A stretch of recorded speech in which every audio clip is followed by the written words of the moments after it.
Hello, darlings. You've all heard of Marilyn Monroe.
Welcome back, darlings. I'm TV host, entertainment journalist, Cognac Wellerlane.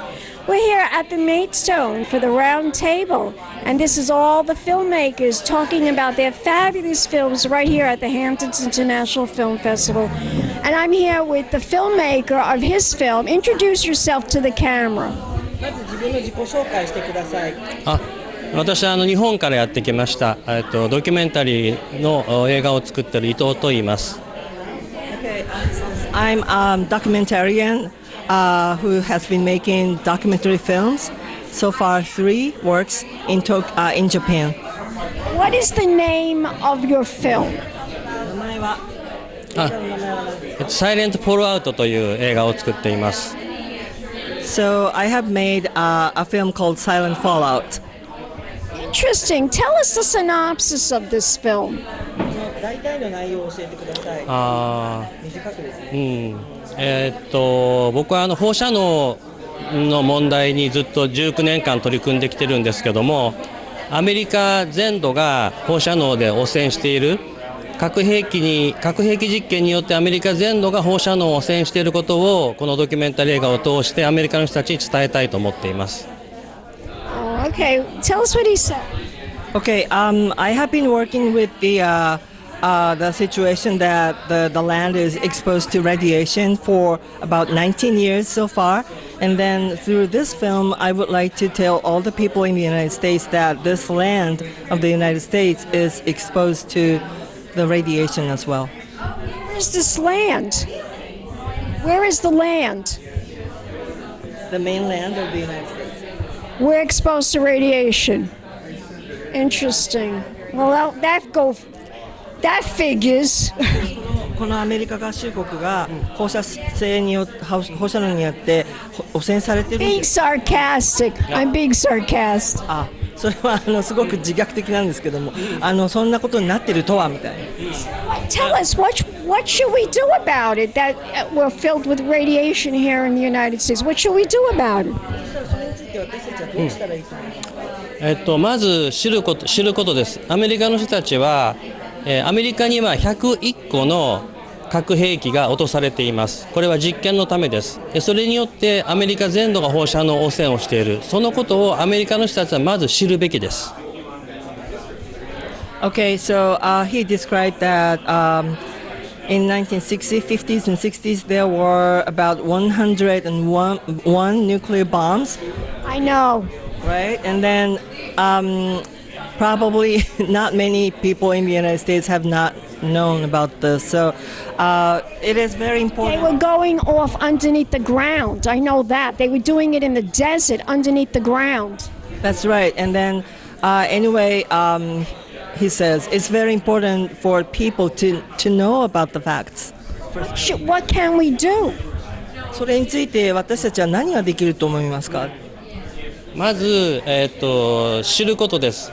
で、核兵器を、核兵器はじゃあ誰のためのものなのかということをアメリカの人たちで、一緒に考えてもらいたい。で、僕が考えているのはアメリカ議会で核兵器が誰のためのものなのかということを、議論してほしい。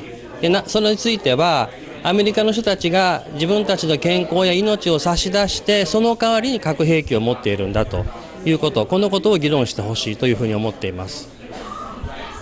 Okay, so he he says it's very important that you know about the facts and then you have to make actions to know to ask like who are the nuclear bombs for? Who are the nuclear weapons for? And then, if people know about that, probably they can make actions to change the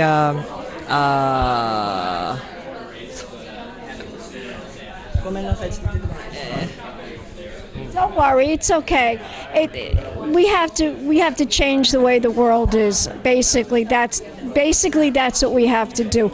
I will tell you a little story. I'm going to tell you, you can relate this to him later. I'll tell you a little story. Many years ago, they were doing these bombs underneath the ground, these nuclear bombs in the desert. Well, they filmed a movie with John Wayne. Listen to what I'm saying, John Wayne and Susan Hayward. And both of those, what they did was they took the sand to replicate the scene to Hollywood. They took it back to Hollywood, the sand and everything. And everybody that made that movie died of cancer, including John Wayne and Susan Hayward. She died of brain cancer. She had a tumor in her brain, and I think he died of lung cancer. So everybody died of cancer.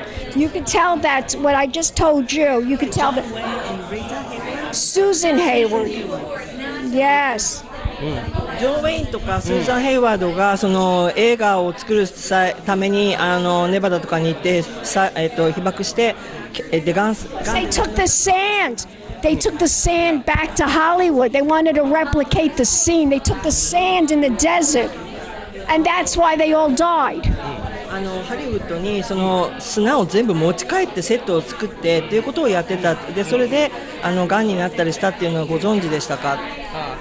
それはね、よく知ってるのは西側、アメリカ大陸の西側の、汚染はよく知られていますけど、現在の東側の蜂蜜からセシウム137という放射性物質が出ているので、現在も東側の被害のことについて誰も知らないということが大きな問題だと思います。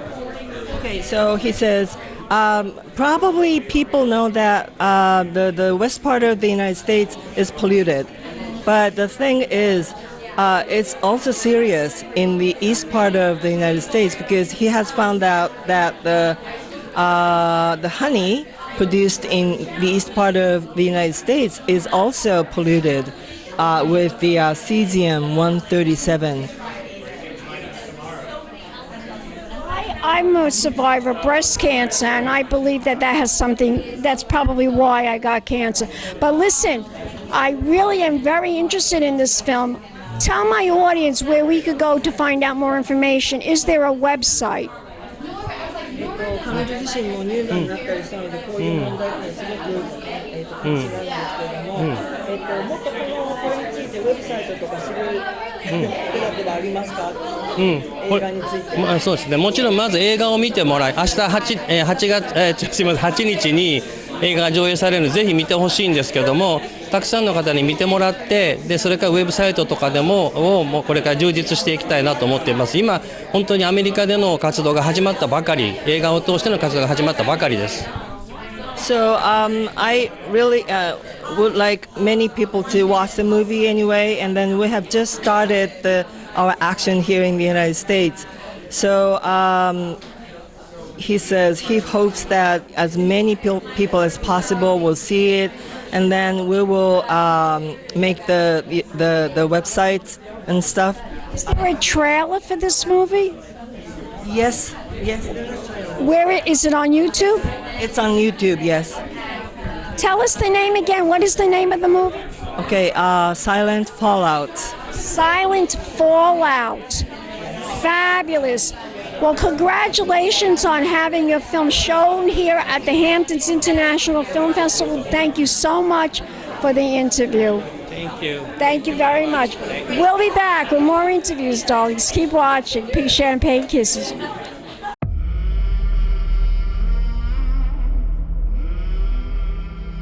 The people in the U.S., sadly, have no idea, most of them.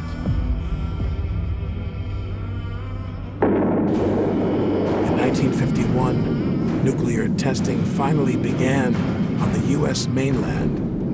Everybody, all Americans, and really all people around the world. 100 mushroom clouds pierced the sky. Fallout went completely around the world and came down in rain and snow. Severe radioactive contamination followed. The United States government kept the earliest nuclear fallout studies top secret. The American public, whether they want to be or not, will be forever linked to the nuclear tests that occurred in the 1950s. This is because the tests produced clouds. They went everywhere across the United States.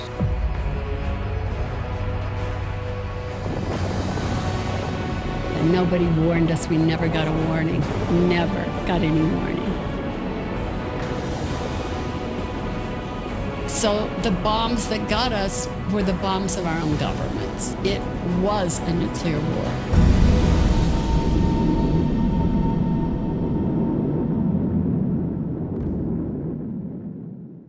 I used to keep, it was a big pile. It got so big I gave up. It was too depressing. Of those men that were at the herd that spring, all 8 of them have died with some form of cancer. So, and then I had a couple classmates in grade school that got sick, that died. But I will still keep fighting to my last breath until they are acknowledged for what they did and what they were exposed to. I think I have this enormous responsibility to do this work. The hardest part for me is to believe my own government killed my family.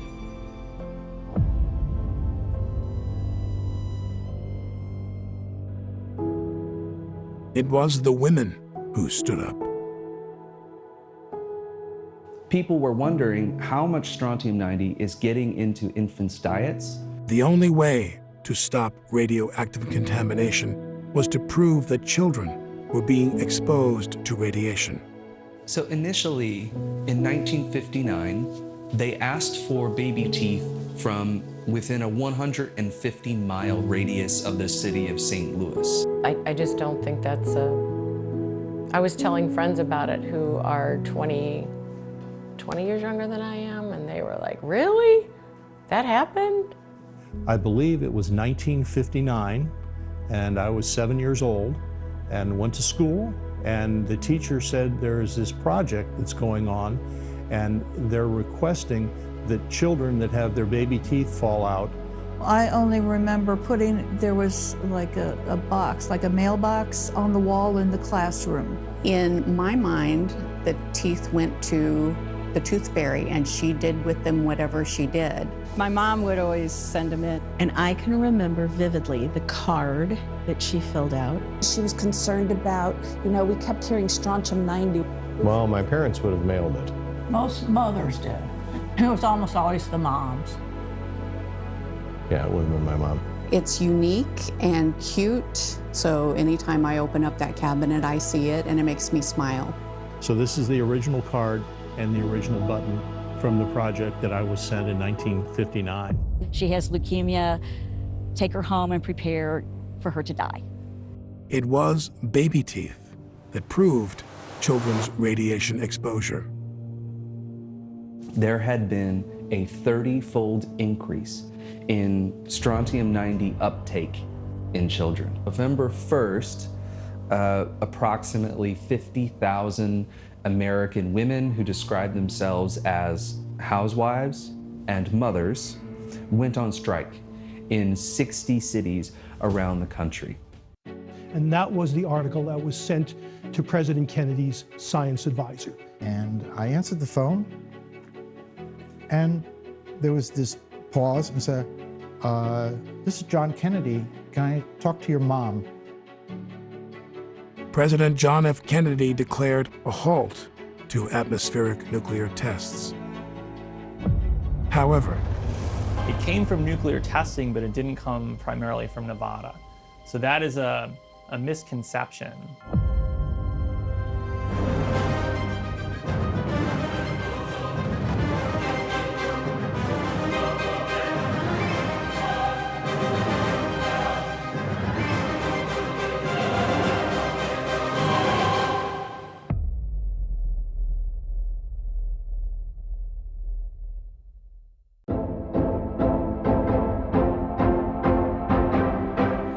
Welcome back, darlings. I'm TV host, entertainment journalist, Cognac Wellerlane.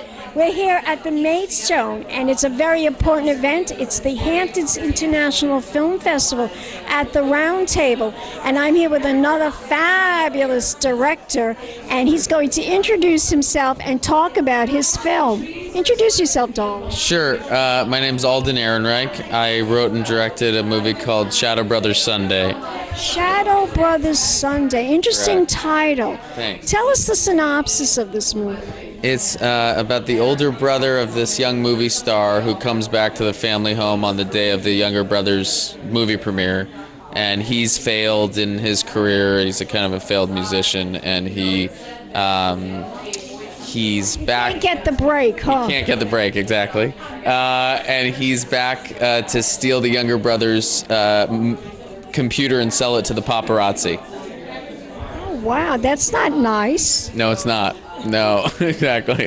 Is this a comedy? There's comedic elements in it, but it's mostly about the relationships in a family, when somebody gets really, really successful and what that can kind of do to people. Oh, I know what that could do to people. I'm sure you do. Yes, What's your experience with that? Well, I haven't gotten that famous yet. Okay. But you should. but I know people that have. I know people that have. Sure. You think I should? I think so. Why? Why do you think that? That's such a great look. Everyone tells me that. They tell me I'm the star. I'm a star here in the Hamptons. Sure. I've come every year. I interview so many celebrities, so many filmmakers. Great. But I really do enjoy interviewing the filmmakers because you have great things to tell. More than the actors. Yes, and wonderful, wonderful reasons to bring awareness about film and your art. It's all about the art for the filmmaker. Absolutely. Can you tell my audience why you wanted to become a filmmaker? I don't know why exactly. I just always loved it so much. I would go see movies. I'd watch movies with my family when I was a kid, and then my friends and I would watch, go to see films in theaters. And I grew up in Los Angeles. There's they would show a lot of older movies, and it was just something I loved doing. And then I started working as an actor, and I've done acting for a long time. But when I was on sets, I would always be more drawn to the filmmakers, and I always just wanted to do it. Yeah, me too. I've always watched movies. My father took me to a movie when I was like 3 or 4 years old. Oh, really? But back in those days, they were very glamorous, the movie theaters. They had the marquee and the balconies. So much and, nicer. Yes. And I went to the movies with my father, first time ever. Yeah. I'm sitting there and the big screen, the silver screen, and I'm like mesmerized. And I says, Daddy, are those real people? Right. And he said, yes, honey. Yeah. They're actors. They're movie stars. Right. I said, Daddy, I want to be a movie star when I grow up. Oh, nice. And he says, okay. You know, because I'm a nice Italian girl. Okay. And they didn't believe in that. You know what I mean? I understand. Only Butanas do that. That's what I was told. Okay. You know what a Butana is, right? I think so. You have to tell me. What is it? It's Butana. It's like Bhutan. a, you know, It's like a lady of the night. Got it. Yes. You're not Italian, obviously. I'm not Italian. No, I have a lot of Italian friends, but I'm not Italian. Nobody ever told you that word? No, I've heard it. I know. But you love making the movie. Now Yes. tell my audience how long it took for you to make this film. I wrote it, and we were going to make it in 2019 or 20, and then the pandemic. Oh, that damn pandemic. And so we spent a couple years in prep. But what was great about that is that then we got to basically do, more time rehearsing, more time working on the script, more time doing table reads, and so. So it evolved into something better. Yes. So we took advantage of the time to really get people, and we got a great team of people together to make it. And then, we're very lucky to be able to get the money for it and make it a year ago. Terrific. It's The Devil Wears Prada. Oh, really? Yeah, they made because I act too. I'm an really? actress too. Great. Yeah, so David Frankel, the director, he made he did the scene like 20 times.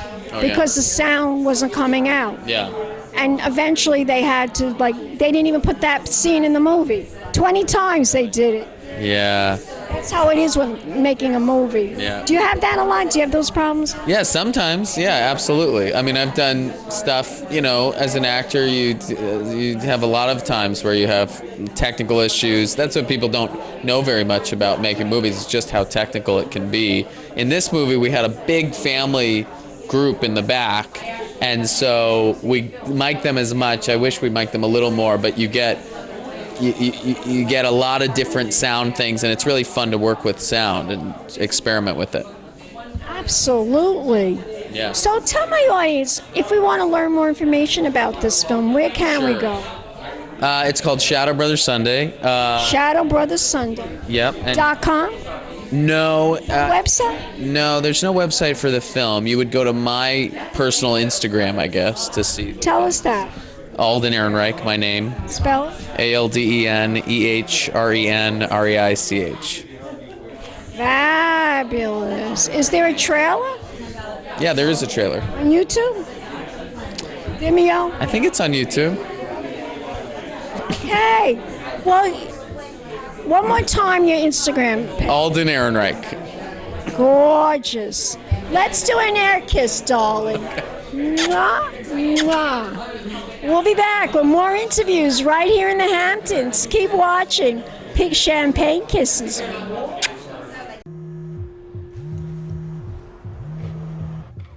Hello? Hey, we got a message from somebody at this number. Yeah. I've told you have access to a certain celebrity's private information, is that right? Yeah, but I'm not sure I'm doing Okay, this. hold on, take it easy. If you have what you say you have, we're talking about something in the $80,000 range. It's this computer, right? Right. Okay, what's on it? Emails, photos? Yeah, I know you had a journal in there. A journal? Okay. Here's what's going to happen next. We're going to send you an electronic check. Wait, no, I'm not sure I'm doing this yet. I need to think about it.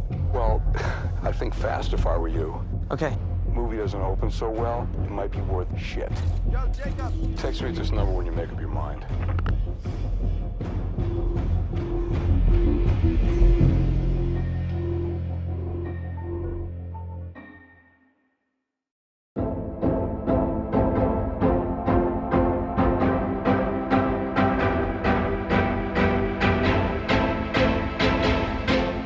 Welcome back, darlings. We're here at the Hamptons International Film Festival, right here at the Roundtable. We're here at the Roundtable, and I'm here with this fabulous director. He's here to promote his film, and it's at the Maidstone Inn. Introduce yourself to the camera. My name's Christopher Zalla. I'm the writer-director of the movie Radical. Radical, wow. Yeah, what a title, huh? Yeah, Radical. A lot of people tell me I'm radical. You come across that way, I gotta tell you, yeah. So tell us about the synopsis of this film.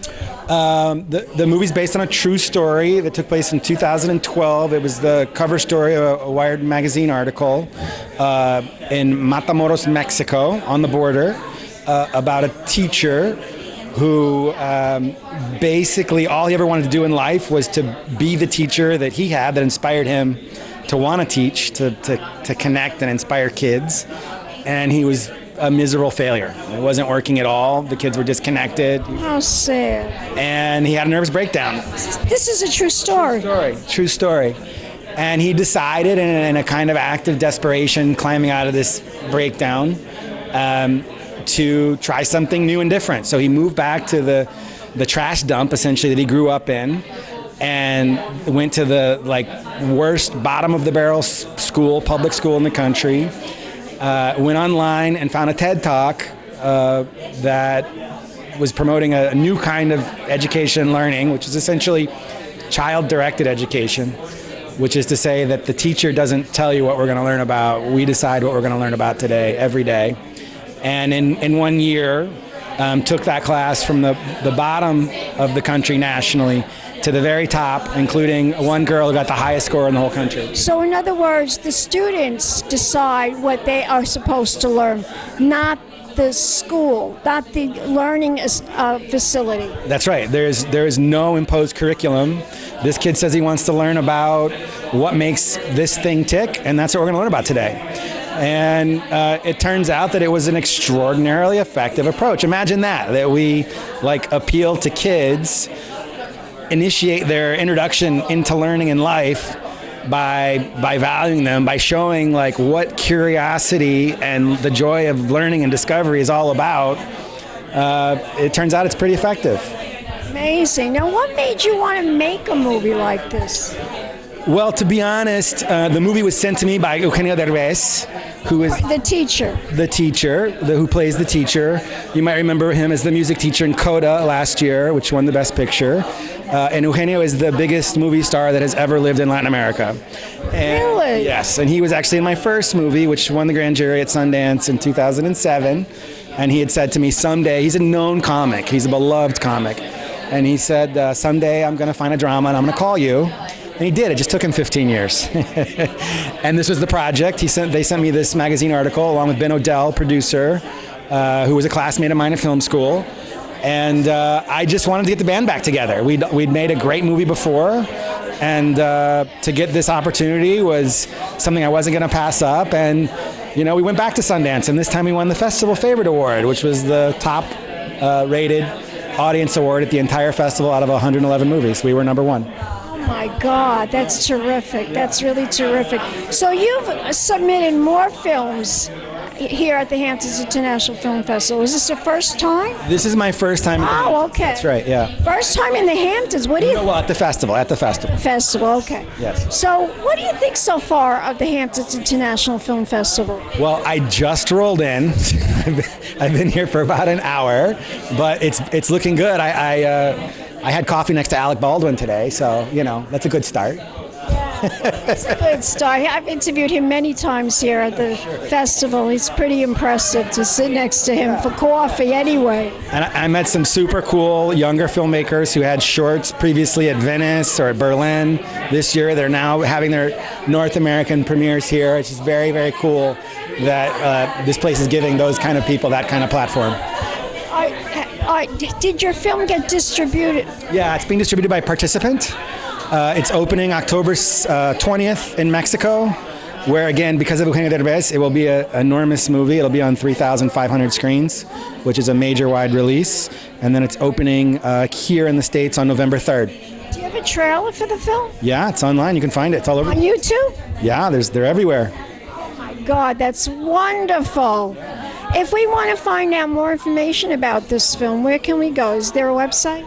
There's a website. You can find a Radical.movie or Radical the Movie. There's a number of them out there. The IMDb page, the Rotten Tomatoes page. It's all over the place. Yeah. It might be submitted, you know, for the Academy Award. You know, there's talk, but that's not my place. Congratulations. Again, tell my audience one more time the website. I believe it's Radical.movie, but if you type in Radical and the last name Derbez for Eugenio Derbez, or my last name Zalla, Z-A-L-L-A, you will find the movie. Gorgeous. Let's do an air kiss. I think that might be my first one of them. Yes, darling, and we'll be back with more interviews right here in the Hamptons. Keep watching Pig Champagne Kisses.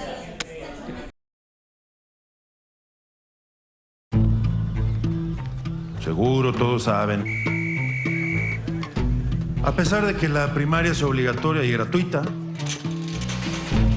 más de la mitad de los niños de sexto no pasaron a secundaria.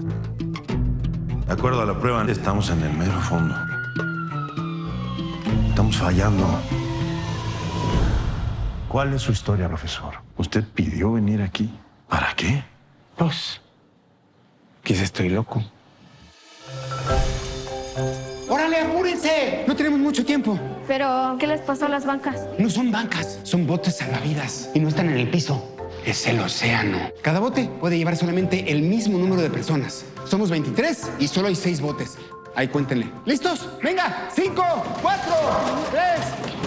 ¿Qué demonios pasa aquí? ¡Ahí hay un último pasajero! ¡Sálvenlo! ¡Vamos! ¡Apúrense! Estoy tratando de entender qué es lo que intenta hacer aquí. Nada ha cambiado en la educación en los últimos 100 años. No vaya a patear el avispero, ¿ok? No, ¿cómo cree que? No. Intenten adivinar. No importa si se equivocan. Lo importante es que lo intenten. ¿Quién quiere ser el primero en equivocarse?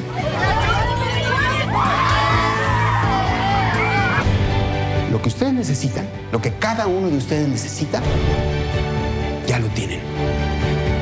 Y se llama potencial.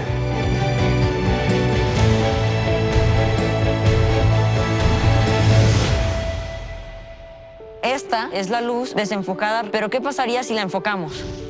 ¡Wow! Esto les va a gustar todavía más. Miren lo que le pasa a esta botella de gasolina. ¡No, no!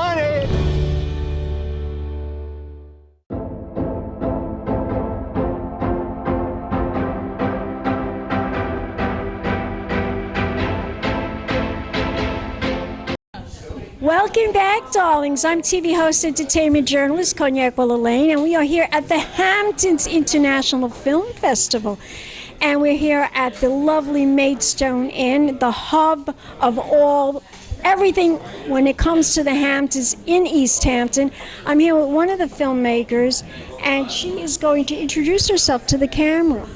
Yes, I'm Margreth Olin. I come from Norway, and I'm here with the US premiere of Songs of Earth. It's a feature documentary.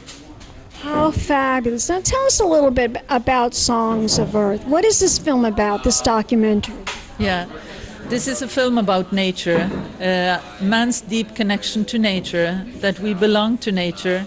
If you think that nature is a language we no longer can read, and this film offers an opportunity to dive in, and you follow in the footsteps of my father. He's 85 years old. God bless. Yes, and he is hiking the wildest mountains in Norway, and the glacier, the valley where he grew up, is surrounded by the biggest inland glacier in Europe, and the glacier is melting. Nature as we know it, it's changing.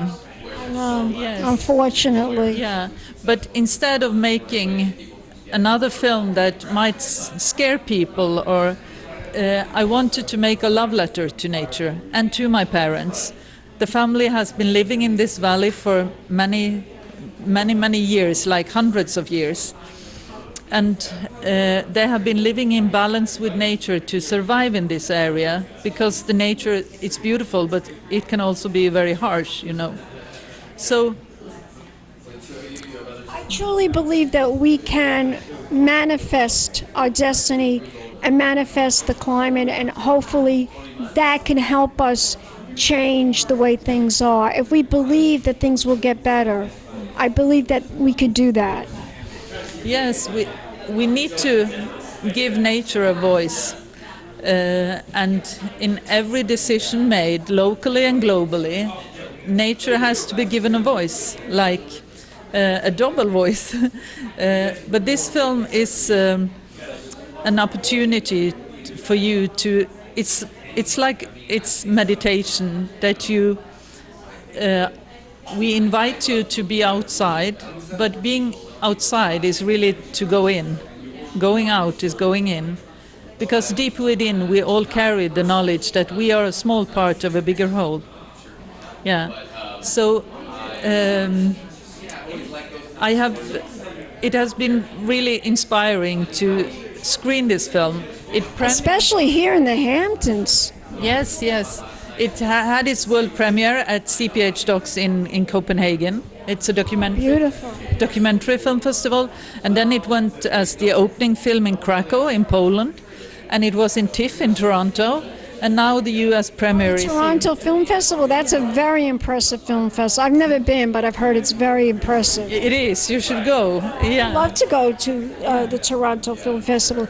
So now this film was filmed in Norway. Yes. Isn't that the land of the midnight sun? Yes. Yes, it is.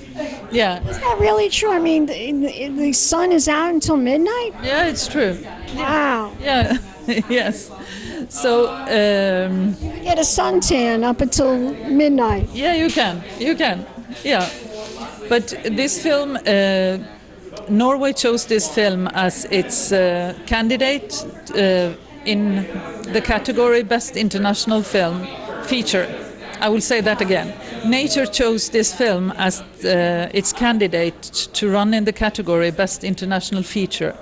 And that hasn't happened before, that Norway picked a documentary to do that. So I will be back in the US to screen the film the next months, because we are running for the Oscar.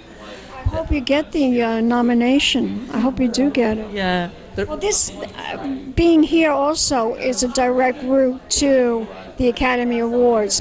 Films that are shown here in the Hamptons, at the Hamptons International Film Festival, is like a direct route to the Oscars. Did you know that?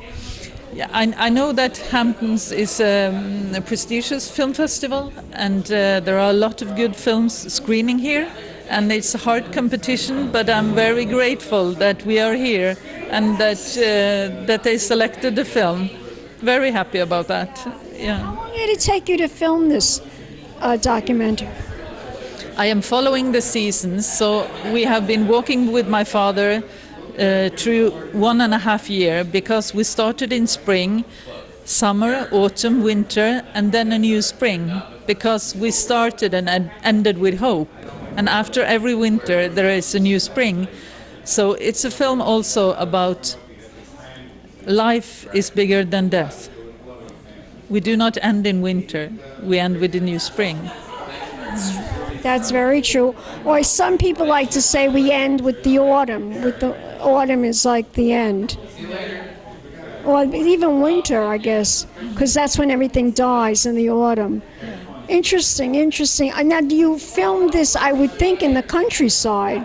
Yes, yes, yes. We were filming in the valley where my father grew up, and in the area around and on and inside this big glacier. So we went inside the blue ice caves. And when we were there, I had never in my life seen anything so beautiful. I thought that I couldn't crawl inside the ice, you know, because if it fell down, and yeah. But it's like sticking your head up in a galaxy to see planets and galaxies frozen in time thousands of years ago. And amazing. Yeah, so the beauty of it all. And I worked with 9 photographers. So what we have been doing is collecting all the gifts that nature provides. And we have been lowering microphones down into the depths of the glacier, trying to capture the sound of the wind when it turns into tones, like it turns into music. When I was 6 years old, my father brought me to the glacier for the first time. And when the wind hit the surface of the glacier and descended into its crevasses, it sounded like music. And I asked my father, is there an orchestra playing down there in the depths? Oh my God. And he answered, can you hear them too? Tell my audience, this is your first time here in the Hamptons. Yes, it is. We are beautiful here too. Everyone loves the Hamptons because of the nature. A lot of artists come here because of the lighting, and the paintings come out so brilliantly beautiful because of the lighting here in the Hamptons. And we have a lot of nature here as well. Maybe not as beautiful as Norway, but I could just imagine the mountains and the valleys in Norway. It must be breathtakingly beautiful. Yeah, it is. When I arrived here in Hamptons, the first thing I did was to go to the main beach, and I walked. Cooper's Beach. Yes, and Cooper's Beach, yeah. And I walked, some kilometers in the sand and just listened to the waves. To the waves, yeah. And beautiful, isn't it? It is. It's really, really beautiful. And as you say, the light. So nature surrounds us all, and we are all really deeply connected to nature, but we should regain that feeling and that trust. If you take an average European and thinking that this person will be 100 years old, an average European will have spent 90 years indoor. And this is where we're heading, that we live most of our lives indoors. But it's not good. That's not good. No, it's not good, because if we go outside, we have companionship, we have better physical and mental health. Well, we're social. As human beings, we need to be social. We need to be amongst other people. If we're not, it's not healthy. That's not a healthy thing, to be always introverted and never go anywhere. No, it's true.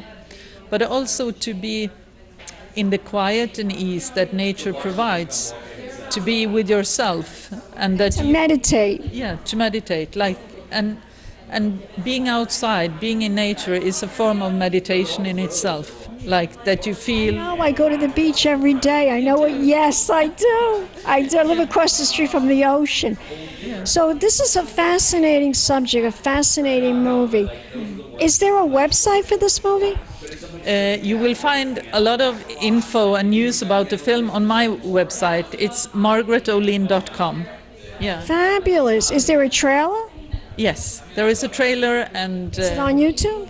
Yes, it is. Fantastic. Yeah, so you can share it. One more time, the website. margretholin.com. So I will give you my card, so you will have it. Gorgeous. Yeah. Let's do an air kiss, darling. We'll be back with more interviews right here in the Hamptons, darlings. More films coming up. Pink champagne kisses.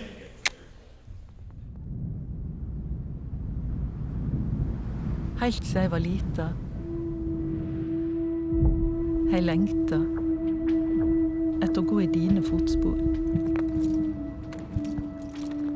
Bak deg på stien. Nå har jeg kommet hjem igjen for å bli med deg på en ny vandring. For å forstå mer av hvem du er. Følg fotsporene mine i 1 år, sa du. Da vil du forstå.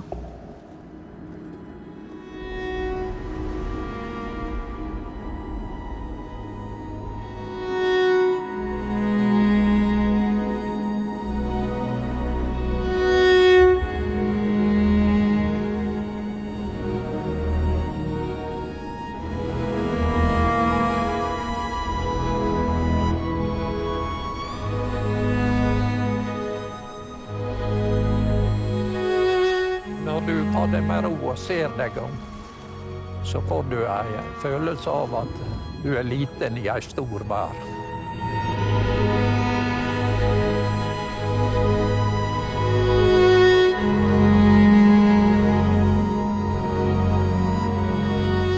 interviews right here in the Hamptons, darlings. More films coming up. Pink Champagne Kisses.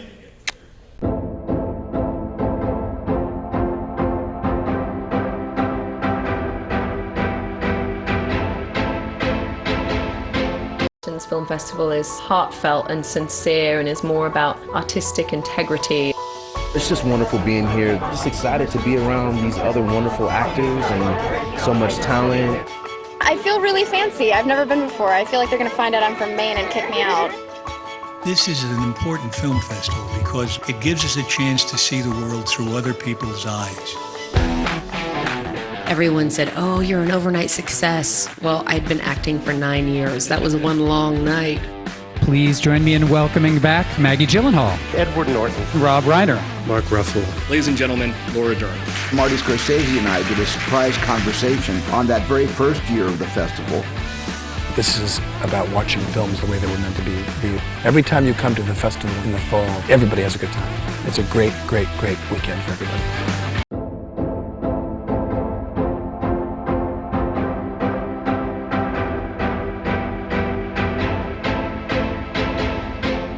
Welcome back, darlings. I'm TV host, entertainment journalist Cognac Wellerlane, and we are here at the Hamptons International Film Festival at the Roundtable at the Maidstone Inn, this gorgeous, gorgeous inn that's been here for many, many years, and it's one of the hubs of the Hamptons, especially here in East Hampton.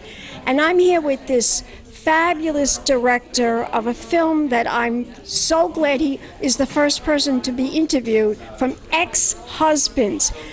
Introduce yourself to the camera, darling. Yes, hi, I'm Noah Pritzker, and I am here with my movie Ex-Husbands. We just showed it for the first time at San Sebastian, and we're excited to be here to show it to a Hamptons, New York audience. I understand that you have probably the two most famous people that are going to be appearing here at the Hamptons. That's Rosanna Arquette and Griffin Dunne. Yes, yes. And I remember Griffin Dunne in a film, I think they both were played with Madonna, actually, Rosanna Arquette and Griffin Dunne. And they've been in, I think this might be their 12th movie together. They've worked together, I can't remember what year their first film was, but when we were rounding out the cast of The Family, we had Griffin and the two boys who play his sons, Miles Heiser and James Norton. And, I think we all sort of instinctively came to the idea that Rosanna would be perfect if she would be up for joining us in New York. And she was such a huge get and really a great sport to come hop on board with us.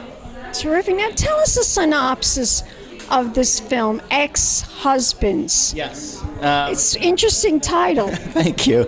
It is about a man played by Griffin Dunne named Peter Pierce, who has been left by his wife after 35 years of marriage. His parents are newly divorced after 65 years of marriage, and he decides to plan a getaway to Tulum in Mexico.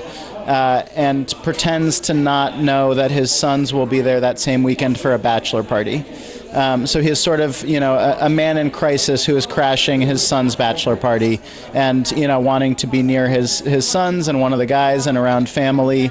And so that's kind of the premise of the movie. And it's, really about family and divorce and heartache and these multiple generations of Pierce's kind of going through similar things at different stages of life.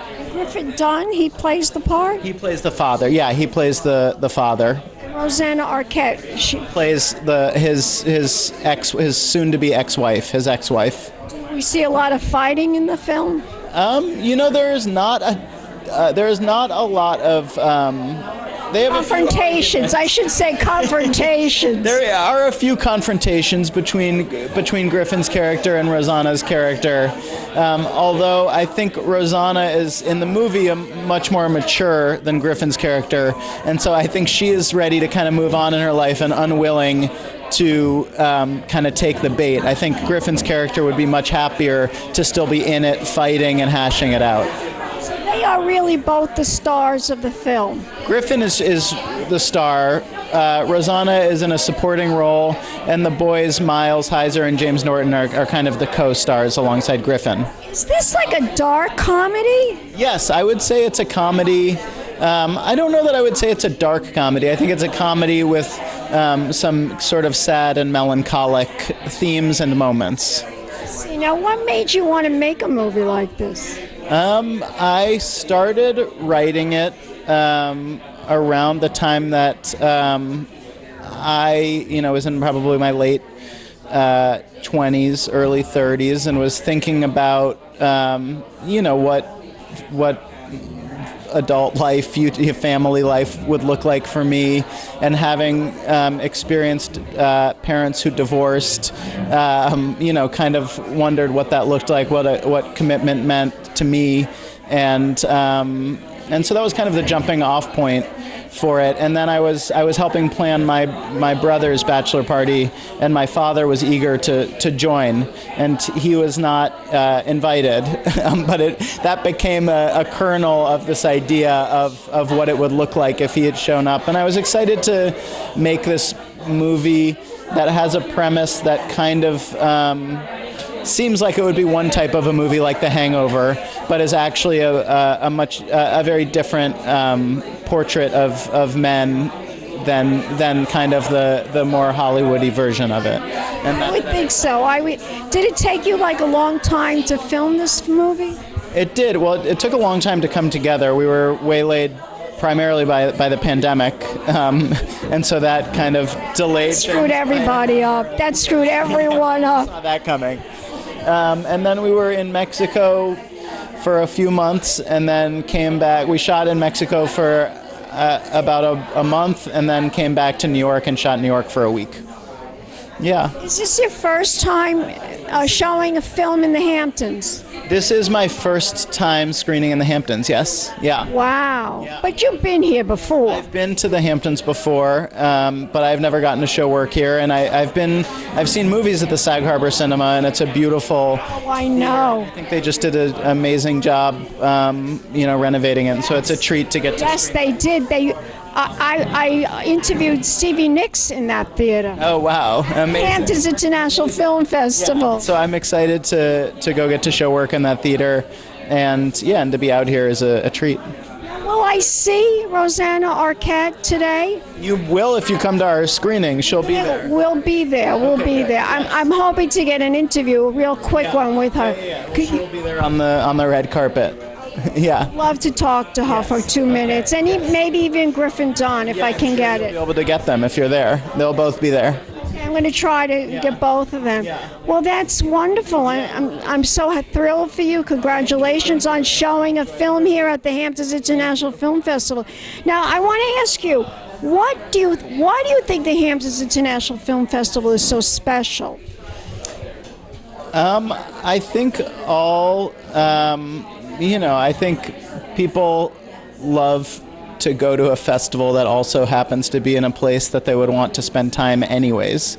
And so I think if you're out here and get to see good movies and also get to go to the beach and go for a nice walk, and so it's like sort of I think it's the best of both worlds for film lovers to be out here. It's a beautiful place. In the summertime, I'm here all year, every single weekend. My husband and I come. We cover all the charity galas. Oh, amazing. Yeah, it's so beautiful. And this time of year is particularly nice.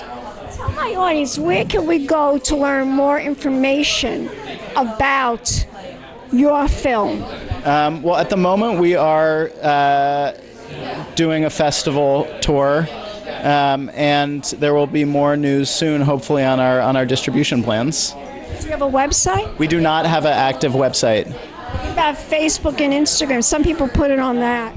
All of my cast members are pretty active on Instagram and have been writing about the movie. We did get a SAG waiver, so they're able to promote the movie, which is great. Do you have a trailer?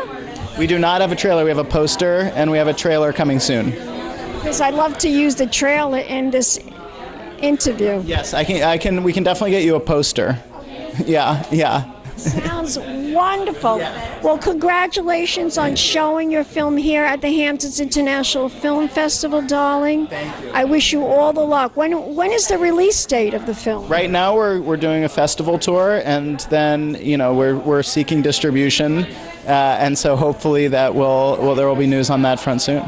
Well, if it's funny enough, you might get accepted into the Academy Awards. I would gladly go. This festival is a direct link to the Academy. Right. Yeah. Well, you're gorgeous, darling. Thank you. Let's do an air kiss. Okay.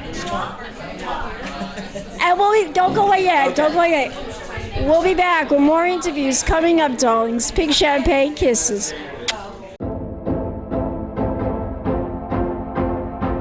Welcome back, darlings. I'm TV host, entertainment journalist Cognac Wellerlane, and I'm here with one of the stars of the film Ex-Husbands, Rosanna Arquette. Fabulous. Tell us about your character in this movie. I'm here with Griffin Dunne in this fantastic movie that he's starring in, and I came in and just did some scenes with him because that's our what we do through the years. You work together all the time. Well, we love working together, so I just came in and out, and this is a glorious, fun, wonderful movie, and I hope you enjoy it. And I play his ex-wife. I know. The divorced. director told me all about it. Good. But I remember you from Madonna's film. That's right. The Just Be Sicky Susan. Yes. Can we follow you, darling, on Instagram? You can. Yeah. Rosanna Arquette. Yeah, I think Ro Arquette. I think it's on a Ro Arquette. I don't really know, but it is mine. Let's do an air kiss. Okay, very nice to see you. We'll be back with more interviews right here in the Hamptons, darlings. Big champagne kisses.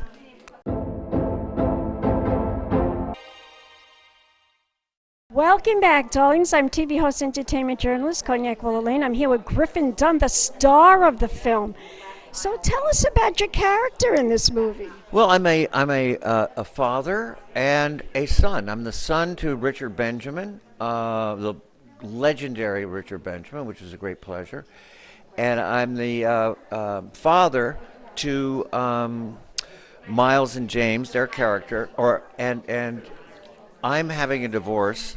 I'm going through a divorce shortly after my father divorces my mother. And my son is getting married, and I crash his bachelor party. I love it. I love it. I have to see this movie. Oh, I have. I remember you from Madonna's movie. You were so cute in that movie. Thank you. Very handsome. Thank you. Tell my audience, can we follow you on Instagram? Do you have an Instagram page? Yes, I do. I think it's just my name. Griffin Dunne. Yeah. Griffin Dunne with Love me. you, darling. Let's do an air kiss. We'll be back with more interviews right here in the Hamptons, darlings. Big champagne kisses.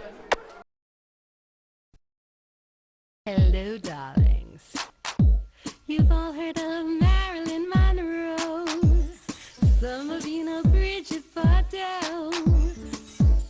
Well, now it's time for the Cognac show. I said Cognac, ooh, ooh. I said Cognac, ooh, ooh, ooh.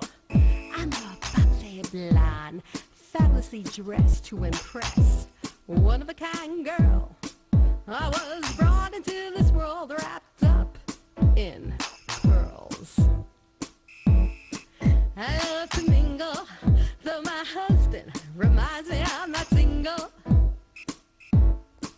I meet and greet both the famous and the elite. I ride in limousines, drinking the finest champagne, wearing furs, dazzling diamond jewelry. A girl can't complain. I live upscale life, dining in the finest restaurants, eating the best caviar for free. And no matter how much I enjoy cognac, ooh, ooh. I said cognac, ooh, ooh, ooh. It's been a Crybaby Productions, darlings.